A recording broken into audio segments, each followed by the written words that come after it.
மணப்பெண்ணின் பிரத்யேகமான திருமணம் விவாஹா தி சென்னை சில்க்ஸ்.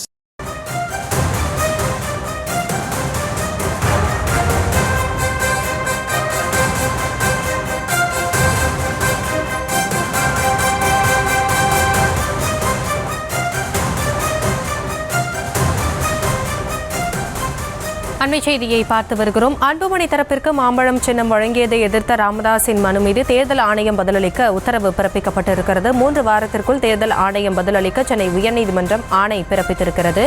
பாமகவிற்கு மாம்பழ சின்னம் ஒதுக்கீடு செய்து அன்புமணிக்கு தேர்தல் ஆணையம் கடிதம் அனுப்பியதை எதிர்த்து கட்சி நிறுவனர் ராமதாஸ் தாக்கல் செய்த வழக்கை விசாரித்த சென்னை உயர்நீதிமன்றம் 3 வாரத்திற்குள் தேர்தல் ஆணையம் பதிலளிக்க உத்தரவிட்டுள்ளது. அது தொடர்பான அண்மை செய்தியை பார்த்து வருகிறோம். விவரங்களோடு இணைந்திருக்கிறார் நம்முடைய செய்தியாளர் மதியழகன். இந்த வழக்கு தொடர்பான விவரங்களை வழங்கலாம். பாமக உரிமை தொடர்பாக தலைவர் அன்புமணிக்கும் நிறுவனர் ராமதாஸுக்கும் இடையில் மோதல் நடந்து வரும் சூழலில் கட்சிக்கு மாம்பழ சின்னம் ஒதுக்கீடு செய்துள்ளதாக தேர்தல் ஆணையம் அன்புமணி முகவரிக்கு கடிதம் அனுப்பியிருந்தது. இந்த கடிதத்தை ரத்து செய்து தனது முகவரிக்கு கடிதம் அனுப்ப உத்தரவிட கோரியும் கட்சி நிறுவனர் ராமதாஸ் சென்னை உயர்நீதிமன்றத்தில் மனு தாக்கல் செய்திருந்தார். இந்த மனு இன்றைய தினம் தலைமை நீதிபதி MM ஸ்ரீவத்சவா, நீதிபதி G அருள்முருகன் அமர்வில் விசாரணைக்கு வந்தது. வழக்கை விசாரித்த நீதிபதிகள் தேர்தல் ஆணையம் 3 வாரத்திற்குள் பதிலளிக்க உத்தரவிட்டுள்ளது. அப்பொழுது அன்புமணி தரப்பில் ஆஜரான மூத்த வழக்கறிஞர் ராஜா இந்த வழக்கில் தங்கள் வாதத்தை கேட்க வேண்டும் என்று கோரிக்கை விடுத்தார்.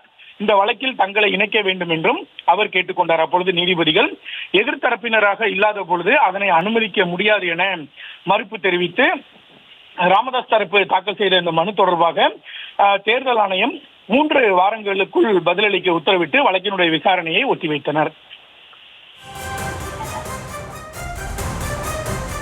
விவரங்களுக்கு நன்றி மதி.